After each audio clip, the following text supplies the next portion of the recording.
My name is Camelia. I'm 30 years old and I live in Portland, Oregon. All my life, I've known one thing. In my parents' eyes, I was never the chosen one. That title always belonged to my younger sister, Savannah. Savannah is 3 years younger than me, and ever since she was in preschool, the world around me began shifting toward her. I still remember my 7th birthday. My mom brought home a tiny cake from the grocery store, lit exactly 7 candles, and told me to make a wish. No balloons, no music. Just my parents and an old camera. I forced a smile, but when Savannah turned 4, Mom hired a full-blown party company, invited over 20 neighborhood kids, set up a backyard play area with a bounce house, cotton candy machine, and even a woman dressed as Princess Elsa singing birthday songs. When I asked, "Why don't I get birthdays like that?" my mom just chuckled and said, "Because you're older now, you don't need those things anymore." But I was still a kid. I also dreamed of wearing a princess dress, having a party filled with lights and hearing someone place their hand on my shoulder and say, "You're special." As we grew older, things became clearer. Everything I had, I earned myself. Savannah? She just had to ask. I saved nearly a year's worth of allowance to buy the rollerblades I'd dreamed of, but the moment Savannah saw them and started crying, my parents drove to the sporting goods store and bought her a pair that cost twice as much. When I protested, Mom said, "You're the older sister, you should give in." I learned to swallow my anger like bitter candy, but the bitterness never really went away. In middle school, I made the school volleyball team and was elected team captain. For the final game of the season, I hoped someone from my family would come cheer me on. But when I looked up at the stands, there was no one. Afterward, Mom called and said, Savannah had a stomachache, I had to stay home with her. I had nothing left to say. Savannah once scribbled a drawing of her dream house in art class. My parents framed it and hung it in the living room like it was a masterpiece. Me? I won 2nd place in a statewide writing competition in 10th grade and got nothing but a nod and a good, but don't let it go to your head. That disappointment chipped away at me. Still, I kept trying. Studying hard, winning scholarships, joining extracurriculars. I always hoped that if I worked hard enough, my parents would finally see me, that they'd be proud. But every time their gaze returned to my sister, as if I were just a blurry shadow behind her. One day, I asked my dad directly, "Are you ever proud of me?" He looked at me like I had asked for something extravagant. "You don't need praise to know you're good, right?" I nodded. But inside, it felt like the air had been sucked out of me. As I got older, I stopped trying to compete. I just wanted to be acknowledged. As a person, not someone whose role was to make Savannah shine. I entered high school with one goal: to be so good no one could ignore me. I joined the debate team, the school newspaper, and the STEM research group for gifted students.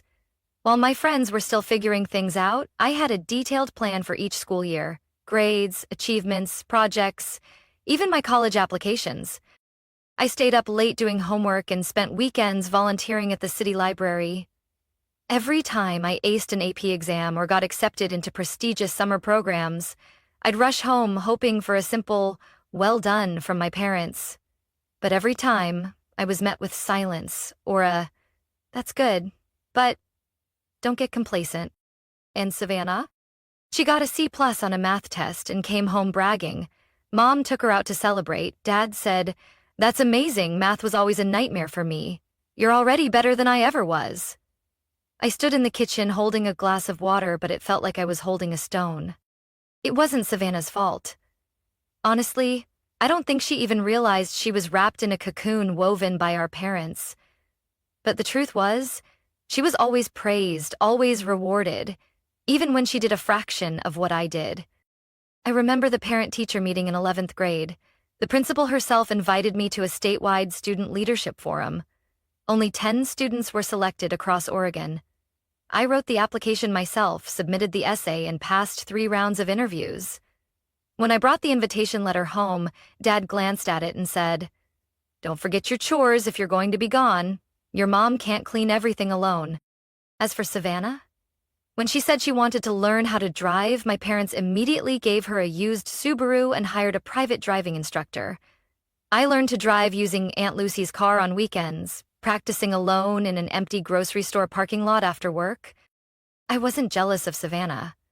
I was jealous of what it felt like to be believed in, to be anticipated, to be someone's pride, a feeling I only knew from books and movies.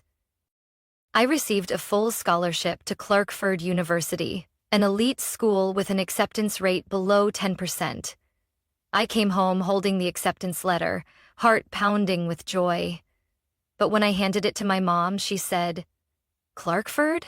That's far. Are you sure you can handle the pressure?" Then she turned and walked into Savannah's room without another word. I stood there, as if someone had just cut the last thread tying me to my family.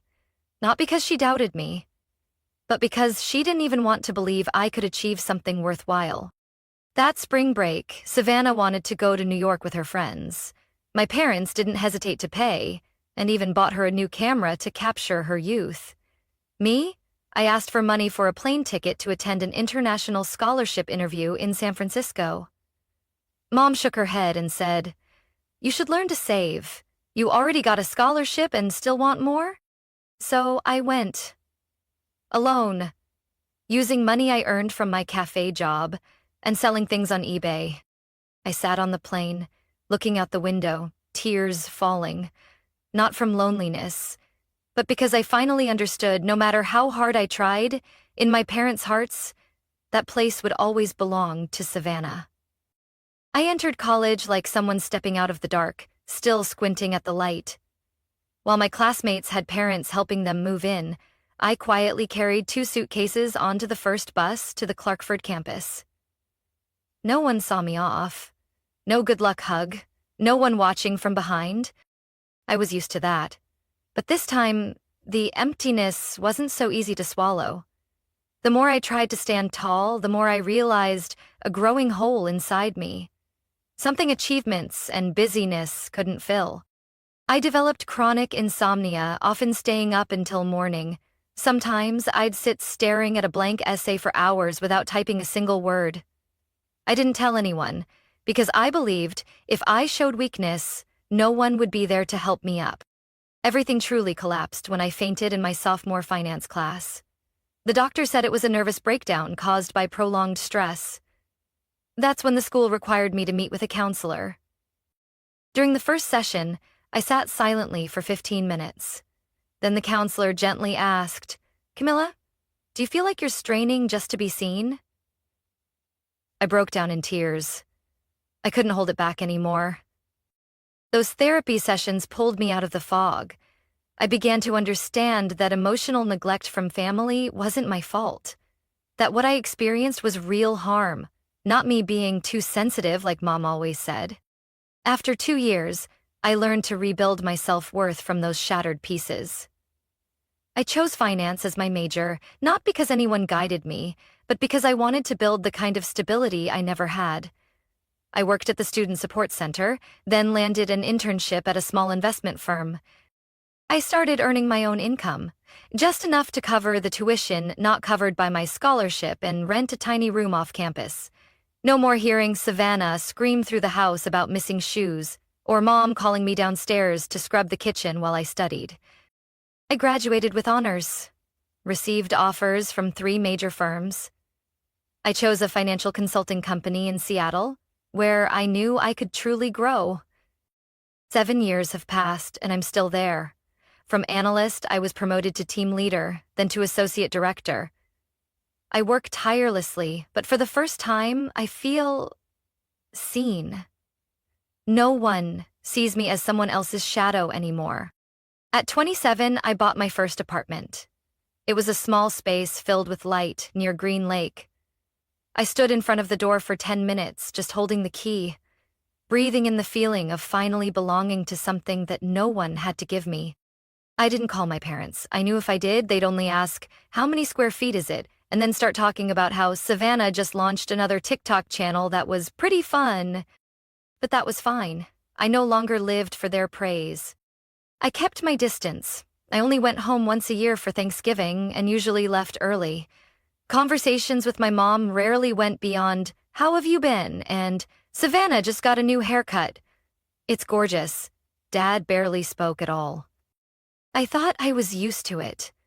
Thought time would eventually blur everything away like dust. Until I got the call that my grandfather had passed. I still remember that morning. My Aunt Linda, Mom's younger sister, called. Her voice was trembling. "Camila, your grandpa's gone. Last night. In his sleep." I gripped the phone. My heart went still. He was old and his health had been failing for years, but I still wasn't ready for that moment. He was the only one in the family who ever made me feel like I mattered. Not because I was accomplished, but just because I was me. When I told him I'd won a college scholarship, he said, "You make me prouder than anything. No one can ever take that from you."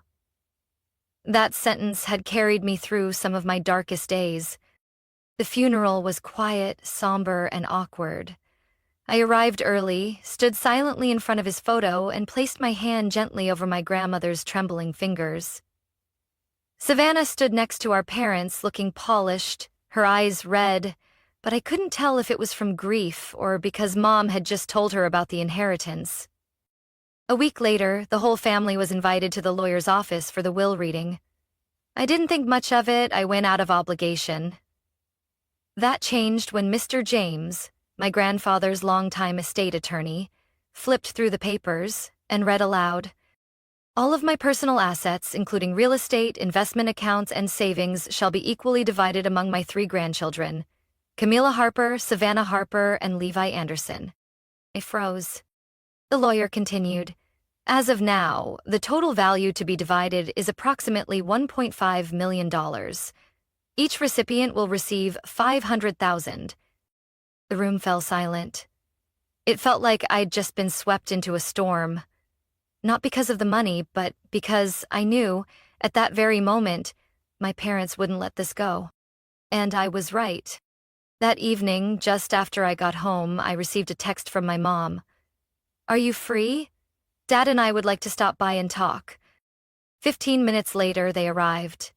I made tea, poured the water, feeling the heavy dread settle in. Dad spoke first.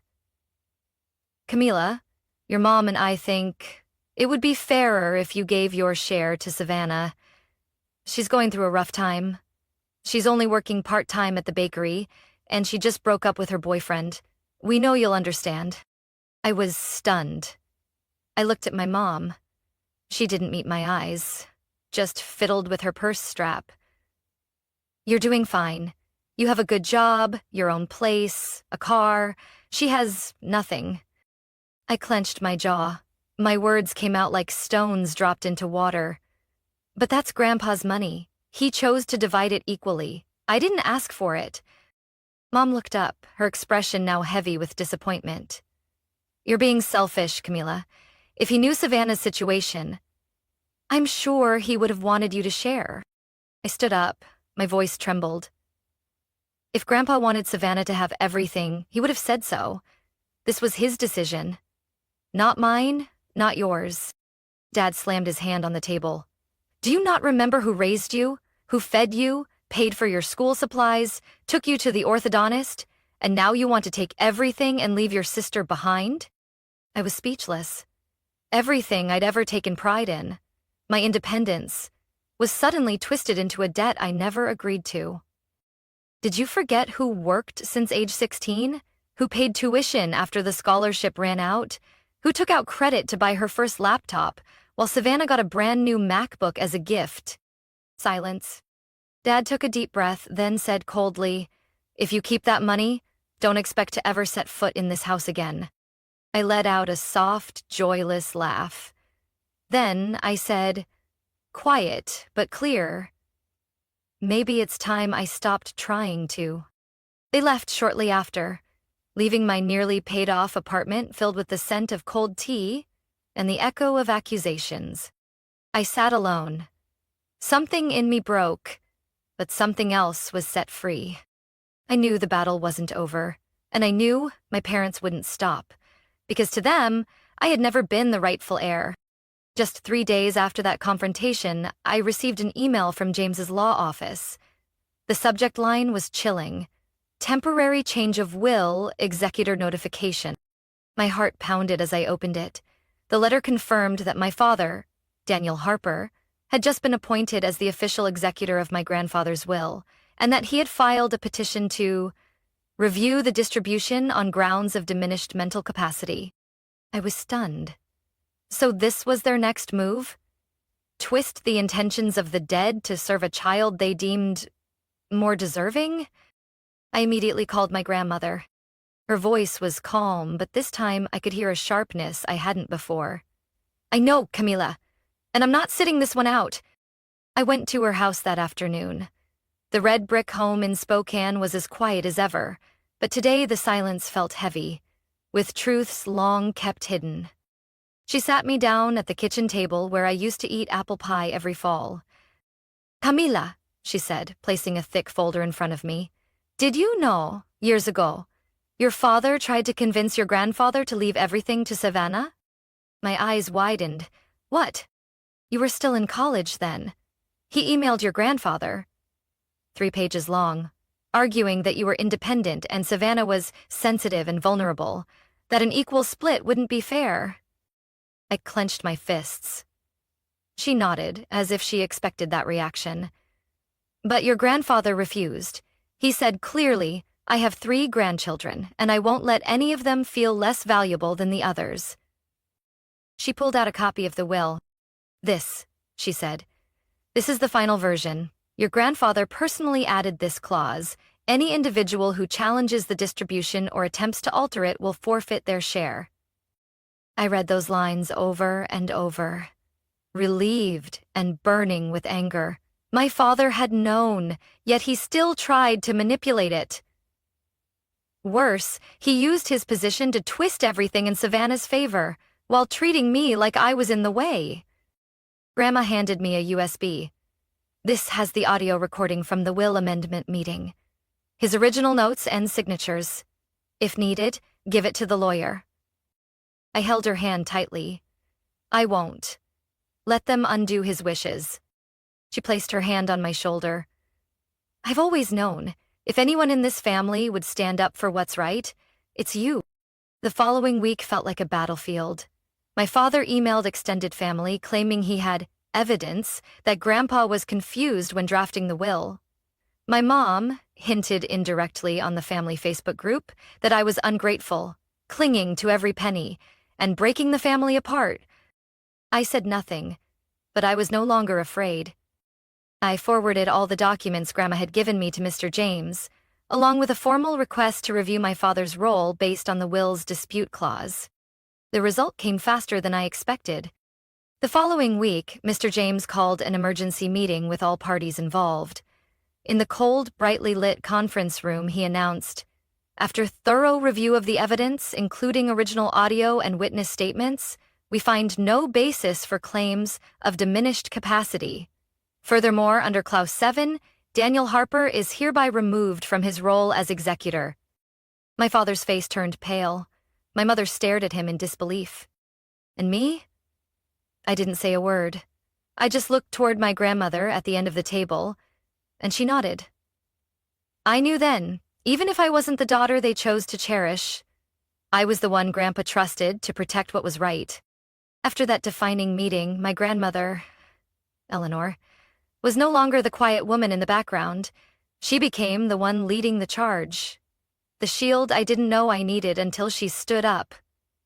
For justice, for truth, and for me. She didn't just bring the recording and the will. She reached out to my grandfather's 2 sons, Uncle Thomas and Uncle Mark, who had kept their distance from my father for years due to past disagreements about money and values. When they learned he had tried to reinterpret the will to cut me out, they were livid. "Daniel doesn't have that right," Uncle Thomas said during a private meeting with Eleanor and Mr. James. "He signed that will. How can he now pretend it means nothing?" Eleanor replied, firm but calm. "Because he never saw anyone but Savannah as worthy. Not because she needed more, but because, in his mind, Camila never belonged." I sat beside her, listening. Every word cut deep, but I didn't cry, not anymore. I'd learned to face the truth without letting it swallow me. Mr. James concluded that, with the support of the remaining heirs and overwhelming evidence of attempted manipulation, the will's execution would be handed over to a neutral third-party attorney outside the family. By the following week, everything was finalized. My father was completely removed from all authority. No one could change the distribution. No one could rewrite Grandpa's wishes. A few days later, I got a call from the bank. The first transfer, $500,000, 0 cents, had been confirmed. I sat frozen on my kitchen chair. The early summer sunlight streamed through the window, lighting up the edge of my scratched oak table. I touched the phone screen, the numbers glowing clearly. It wasn't that I didn't believe it. It was that I'd never thought I could keep something that belonged to me without having to earn it through obedience. That very afternoon, I drove to Grandma Eleanor's house. When she opened the door, I hugged her tightly without saying a word. She didn't ask anything. She just held me close, as if to say, "Your grandpa saw everything, Camilla, and he's proud." That night, she made the spaghetti Grandpa used to love. She turned on his old cassette player, letting the soft jazz he adored fill the room. And for the first time in years, I ate without holding myself together, because I was allowed to let go. After dinner, she took me upstairs. Grandpa's office remained untouched. On the bookshelf, she pulled out a wooden box filled with papers, letters, and a small leather notebook. "Your grandpa kept track of everything you accomplished," she said. "You didn't see it, but he followed your every step. Here's the first article you wrote for the school paper. Here's your Clarkford scholarship letter. And this? This is your graduation photo." I flipped through the pages, my hands trembling slightly. She looked at me, eyes full of sadness and pride. "Camila, your grandpa didn't split things equally out of obligation. He did it because he believed you deserved a fresh start, without carrying the weight of injustice." When I left that red brick house, I knew I hadn't just reclaimed an inheritance.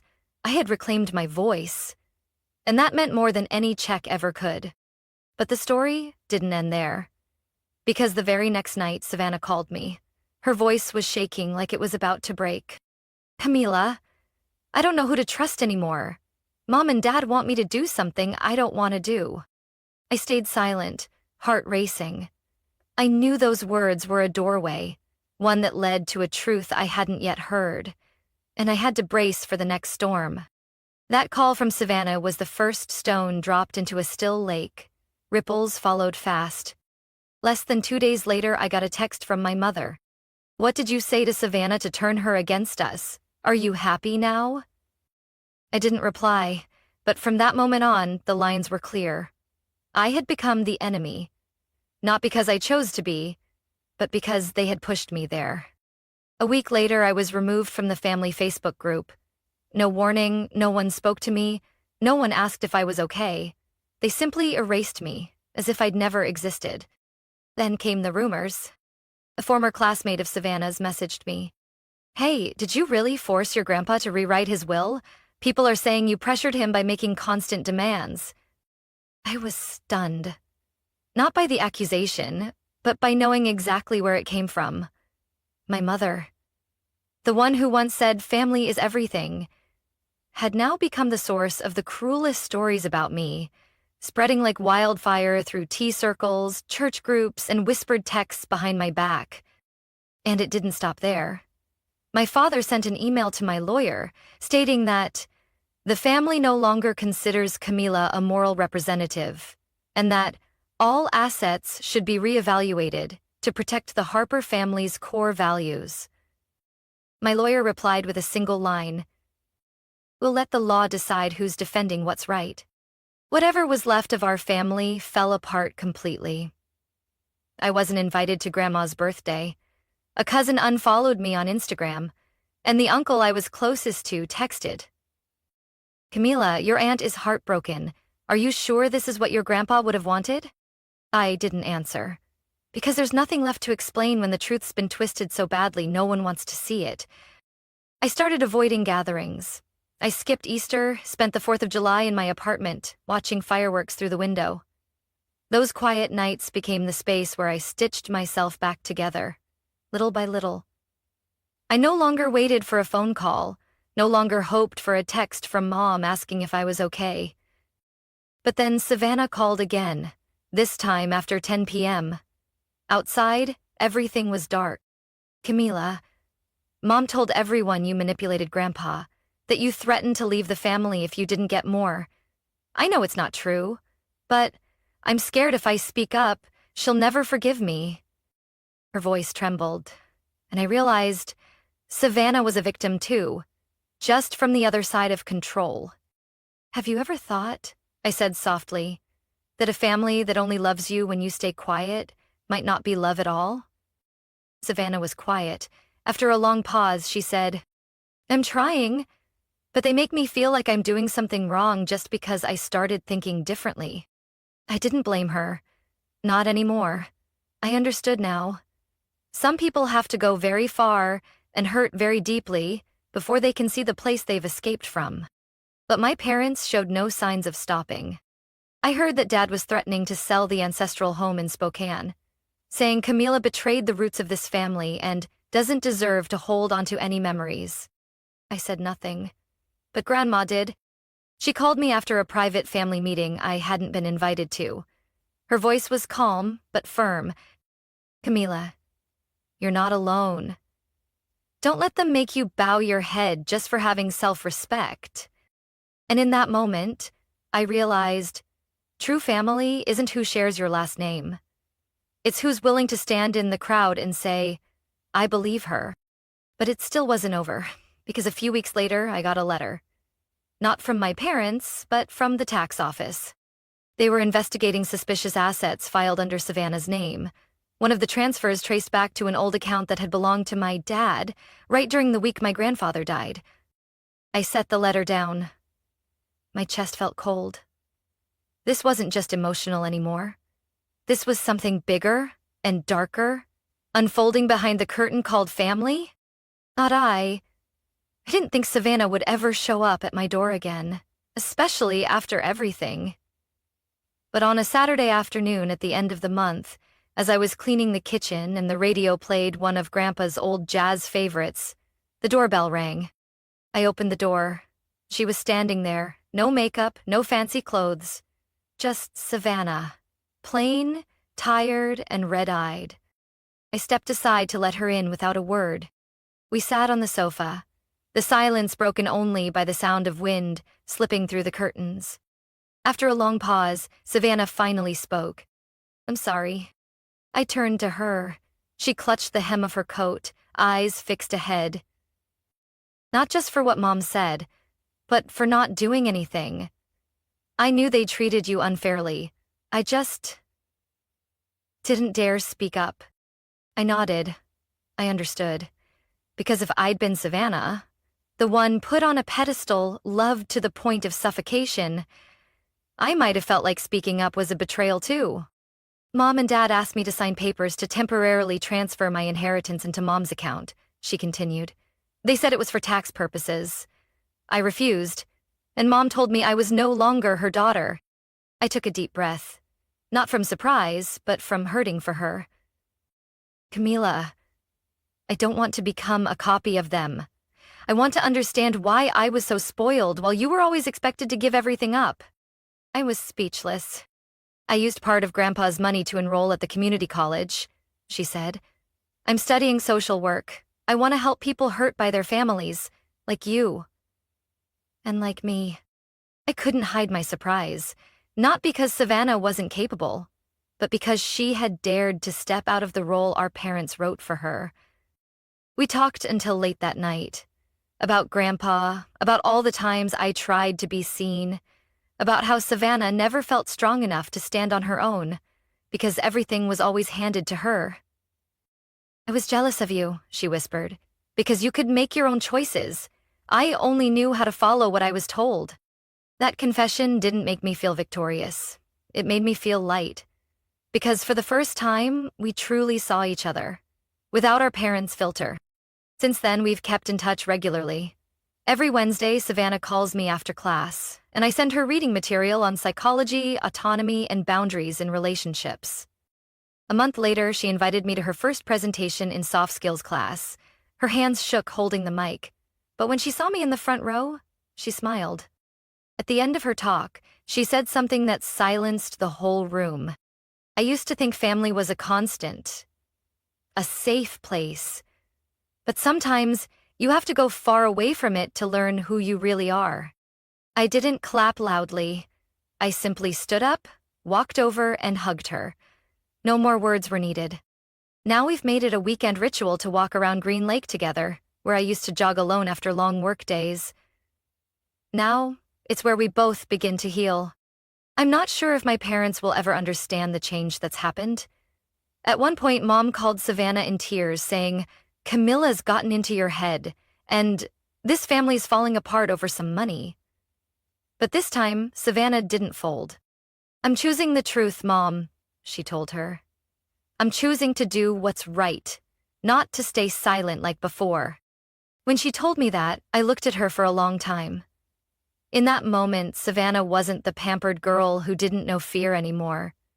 She had become someone who could face pain, who could try to make things right, even if that meant stepping away from the arms that once protected her all her life. And for me, that marked the beginning of a new chapter, not one of conflict, but of healing. I had always thought I would use the inheritance to invest or create a personal fund, a way to feel more secure in an unpredictable world. But the deeper I went into my healing journey, the more I realized that the first thing I needed to invest in wasn't an asset. It was myself. The first thing I did was pay off the remaining balance on my student loans. When I signed the final payment confirmation, I didn't feel loud joy. What I felt was a deep sense of relief, like I had just taken off an invisible backpack I'd carried for over a decade. I spent part of the money to upgrade my apartment, not to show off, but to make it a real place of healing.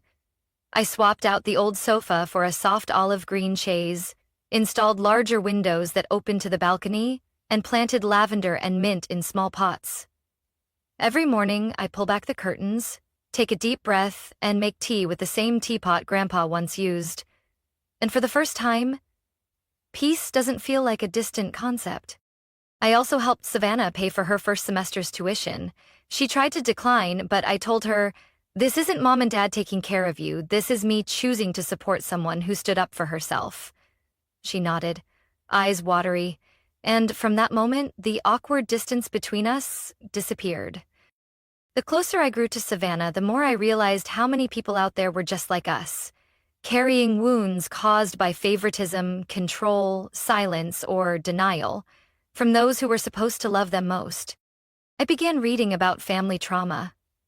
I joined online support groups where people shared what it was like growing up in broken homes that were still labeled as fine. One evening, after attending a workshop on the power of conditional forgiveness, I sat on the steps outside the downtown counseling center and, for the first time, admitted to myself, I wanted to do something bigger for people like me. I wanted to become someone who walks alongside others, not because I've healed completely, but because I understand that pain too well to watch others endure it alone. I enrolled in a pre-counseling program for working adults. Every Tuesday and Friday night, I'd attend class and sit beside people also trying to start over. Some were retired teachers, some recovering addicts, others former military. We were all different, but strangely connected. Maybe because each of us carried an untold story. I chose to focus on therapy for adults who grew up in toxic family environments. I learned how to listen without judgment, how to guide someone in drawing the line between boundaries and exploited kindness. I started volunteering at a center for teens who had experienced emotional abuse. Twice a week, I helped them write emotion journals, express fears through art, and even practice saying no without feeling guilty. One day, a girl named Elise whispered, "You're not like the adults at home.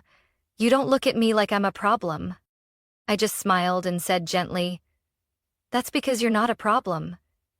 You're someone learning how to live as your true self." That sentence, simple as it was was exactly what I needed to hear when I was 14, standing alone in the school courtyard, holding an award letter with no one there to receive it with me. I know this journey is far from over. I'm still learning, I still have doubts. There are days when the past creeps in like a quiet storm. But I don't feel lost anymore. Because now I'm not just Camila, the girl once labeled too logical, too independent, too cold. I'm the one who stepped beyond the unfair boundaries of my family and turned my scars into milestones of growth. And when I see Savannah, head down, scribbling notes for her upcoming presentation, I know we're no longer two fragments forced together by blood. We are two people who chose each other, with understanding, compassion, and a kind of sisterhood rebuilt from the rubble. It's been almost a year since I received my grandfather's inheritance, but the most valuable thing I inherited wasn't the $500,000. It was freedom. I've learned how to say no without explanation. I no longer feel guilty for skipping family gatherings I know will drain me. I don't force a smile through their sarcasm or edit my feelings just to keep the peace. I've stopped trying to prove my worth to my parents. If they can't see me now, it's no longer my burden to bear. One of the biggest things I did for myself was set clear boundaries. No phone calls after 8 p.m., no replying to messages from mom if they're filled with blame or criticism, no letting the past dictate my present. I still keep a few things from childhood. Grandpa's handwritten letters, the old diary I once hid in my desk, the photo of Savannah and me under the apple tree in the backyard. But now, I see them as slices of memory, not open wounds. Savannah and I are continuing on our own journeys, sometimes together, sometimes apart, but always respecting each other's choices. She's still studying, and she was just accepted into a transfer program at the state university. When I asked if she was sure about her major, Savannah smiled and said, "No one ever taught me to live for myself like you did. Now I want to teach others the same."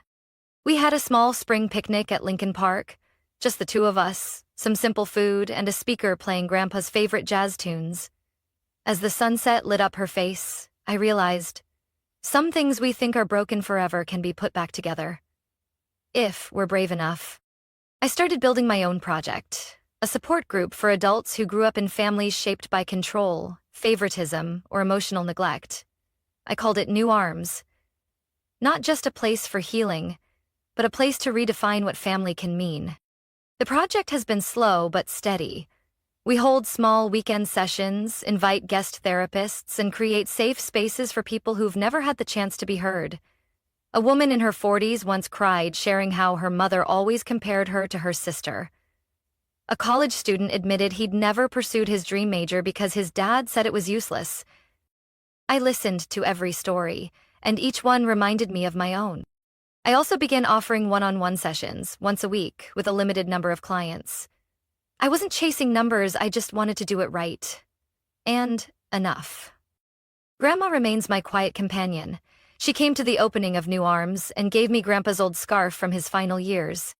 "To remind you," she said, "that no matter how far you go, kindness and fairness should always start from family, or from those we choose to call family." I hugged her for a long time. She didn't need to say much. Her presence was the kind of support I once wished for from my mother. And now, I have it. Just in a different way. My parents still keep their distance. I don't blame them anymore. Maybe the only thing I hope from them now is acceptance. And if they can't give that, I'll still be okay. Because I no longer live in the shadows waiting for someone to flip the switch. I've built my own light. Now I wake up every morning without that heaviness in my chest. I drink coffee, watch the sunlight spill across the curtains, open emails from strangers waiting to be heard. And I know that my journey, even though it began in pain, has led me somewhere entirely different. Somewhere I don't need anyone's permission to be happy. I don't know exactly what the future holds, but I know one thing for sure. The old cycle ends with me, and this new chapter, I'm the one writing it. Camila's story is a reminder that sometimes family isn't where we're loved unconditionally, It's where we have to learn how to heal and define our worth ourselves. By stepping out of favoritism, setting boundaries, and building her life on her own terms, Camila broke a toxic cycle passed down through generations. What matters most is not the family we're born into, but the way we choose to live, with honesty and kindness for those who deserve it. What do you think about Camila's journey? Have you ever felt the same way she did? Share your thoughts in the comments. And don't forget to follow the channel for more powerful, real-life stories about family and finding your voice.